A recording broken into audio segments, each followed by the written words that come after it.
Hi guys, welcome back. And I thought today would be a great idea to do a video outside. I know it's a little bit windy, but I've got the wind furry thing on my microphone, so it should actually get rid of the wind noise.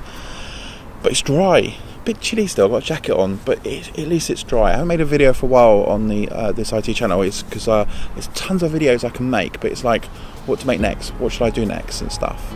But I've been getting a load of PCs as you've seen before, and this particular one here it's broken, it's knackered. So we're going to take it apart, have a look inside, see what we can rescue, and maybe put it in another one like this that is working, make it a bit more faster maybe.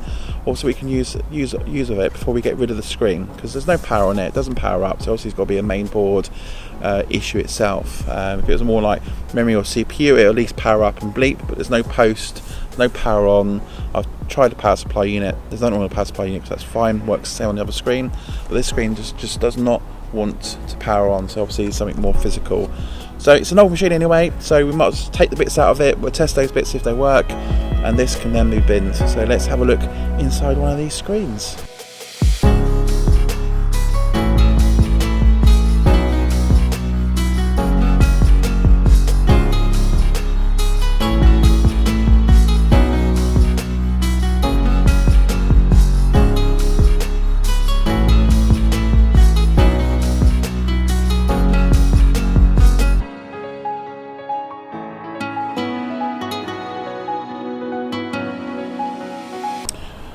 Right, so we got screws around the side, down the side there, and around the back end here.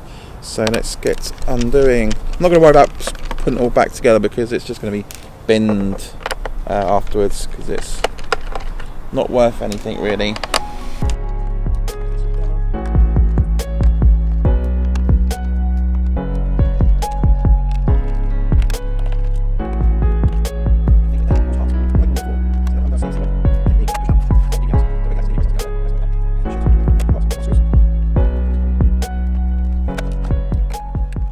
Key ingredient to this is there are two screws hidden by the logo. So this is the first time I've actually opened one of these. Because I don't care, it's going to be thrown away anyway, but if you are opening one of these up for the first time, just do it very carefully. So that comes up, and then there's a hidden screw just behind here. There's three of them. You now separate the screen from the side case, so it's a bit sort of pull back, lift up, and up we go. And it's got little tacks inside, so we have to get the case up, with another screw hidden right by the bracket too. Sneaky.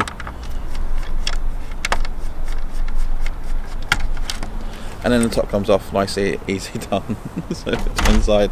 So there we have it. So inside, actually not a lot, there's more screen space than there's anything else. So this is the main screen behind it.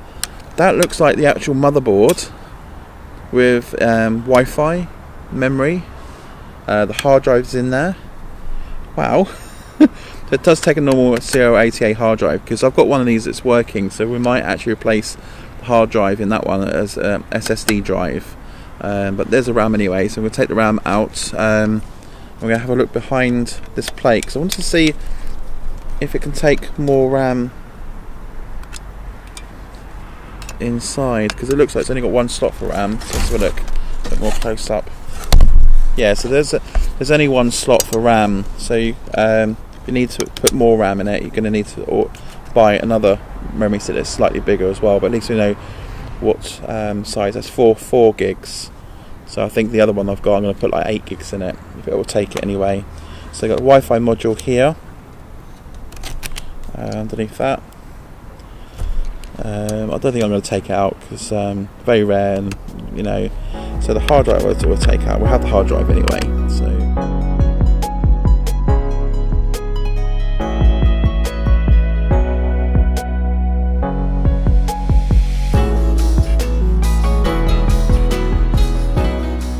well, there we have it. So let's have a proper nose now. So this is the main board, so there's not really a lot going on. So you've got a very small motherboard, CPU and heatsink, but no fan.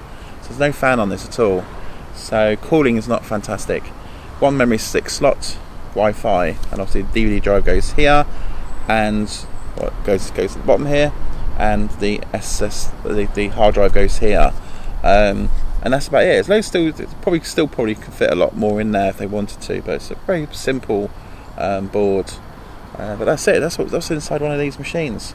Standard SD card, USB 3, USB, audio, network, and so forth found there. But it's all tightly knitted on a very small motherboard like this.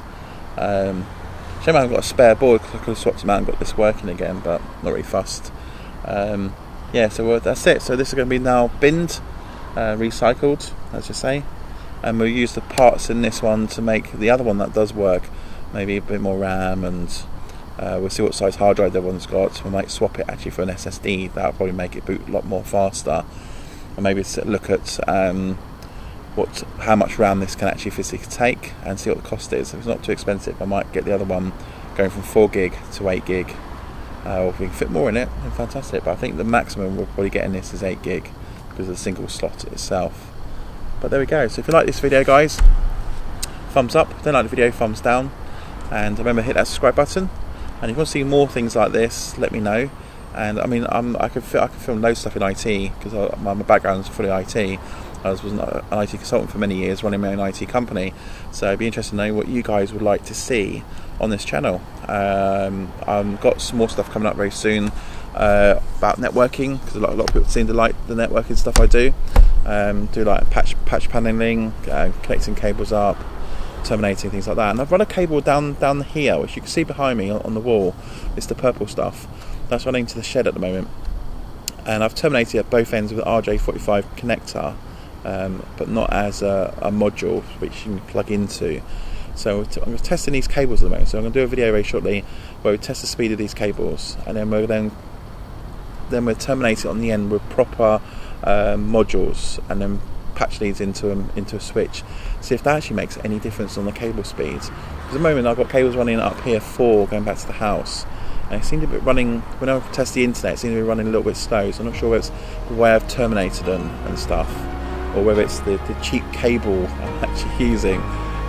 So I've not dug the trench back yet, because I'm going to try some new Cat 6 cable, and it's a little bit expensive, and we'll lay it in to see if there's any difference on that too. If it is, then we'll dig this cable up and we'll replace it, and I'll do a video on that, guys, to show you as well. So anyway, thanks guys for watching, and see you on the next video. Cheers.